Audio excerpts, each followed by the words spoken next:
House Majority Leader Steny Hoyer helped draft the Fisa compromise, which he admits isn't perfect, but which, in his words, strikes a sound balance. I spoke to Congressman Hoyer earlier and started by asking for his reaction to Democratic critics of the surveillance deal.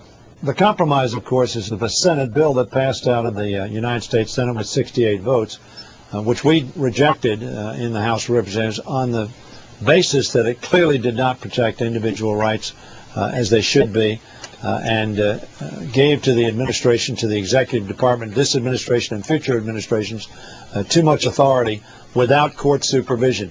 What the compromise does is it reasserts the role of the Foreign Intelligence Security Court in the oversight of the interception of communications. It protects very strongly Americans from inappropriate and unjustified and unauthorized interception of their communications, and also protects them overseas, which the present law does not do and which the Senate bill did not do. In addition, it involves in the court in the oversight of what happened when the administration pursued its unauthorized terrorist surveillance activity in conjunction with the telecom companies. And what it says to the courts is we want to look at exactly what was done to see whether or not the telecoms were justified in responding to the administration's request. And Congressman, on the floor today, you were quick to point out that the legislation doesn't address nor excuse past government actions. Obviously, that reference to the 3-year period from 2002 to 2005 when the administration conducted the surveillance against U.S. citizens without the FISA court's knowledge. The law in 78, as you know, set up the court. It clearly stated that the court has to approve any such surveillance. Do you believe the administration broke the law? I think the administration did not follow the law, and I think it broke the law, certainly. It was required to come to FISA court. It did not do so. One of the strong things in the compromise is the very strong articulation that a FISA court is the exclusive means for interception of electronic communications. In addition, we assured the fact that electronic surveillance is broadly defined so that Americans will be protected. We wanted to as well facilitate the interception of communications by foreigners that may well pose a danger to America and Americans. But drawing that balance was tough. We think we drew it well. Some disagreed. That's understandable, but we think this bill is a good compromise.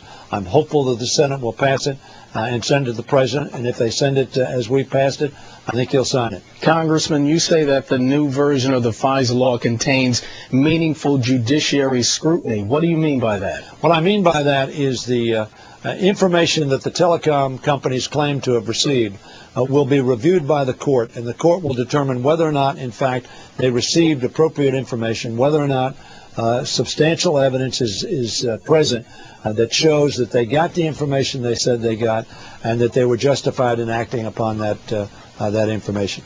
Congressman, how do you lay concerns from Americans who believe we have a court here who meets in secret and makes secret rulings? There's no sunlight here. There's national security concerns, to be sure, but given the type of society we are, we're not knowing what's going on, and we're just taking the word from a group of people who are meeting in secret. Well, one of the things that we ought to understand is, first of all, this is a revolving court.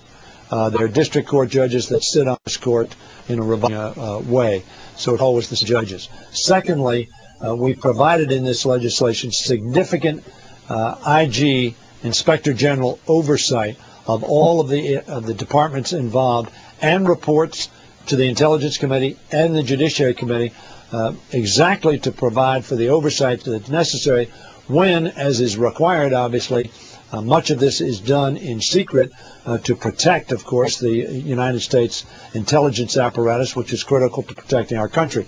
But at the same time, we do not want it misused or misapplied to the detriment of U.S. citizens, and therefore we have provided for very significant oversight of these activities. Congressman, let's move on to another legislative action. The House last night approving $160 billion for the wars in Iraq and Afghanistan. That legislation also includes new spending sought by the Democrats for domestic priorities.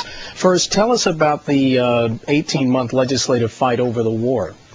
Well, of course, our position has been that we need to change our policy in Iraq. We need to change the direction we've been going. We need to apply our resources directly to the fight on terrorism, which we believe is principally in Afghanistan and on the border of Afghanistan and Pakistan. That's where the Taliban are. They are the ones who facilitated the attack on this country by Osama bin Laden. The fact of the matter is we have been unable to get legislation changing policy through the United States Senate, and the one bill that we did get through to the President, he vetoed, and we were unable to override that veto. We continue to have, however, the objective of changing our policy. We, in fact, included in this supplemental agreement provisions which said that there would be no permanent bases and that the Iraqis would have to share dollar for dollar in the costs of rehabilitation. And sir, we have about 30 seconds left. What about the domestic agenda part of this bill? One of the great victories we had is we felt very strongly about unemployment insurance. We felt very strongly about the Education Bill of Rights that we passed for our veterans. Both of those the administration had expressed reluctance about, and indeed in UI had said that, and the unemployment insurance said they were going to veto. We are very pleased that both of those are in the bill, that we have responded to the needs of our GIs who are keeping America free, serving our country, and very proud of the fact that we're responding to the strife faced by many who find themselves unemployed through no fault of their own. Our thanks to House Majority Leader Steny Hoyer.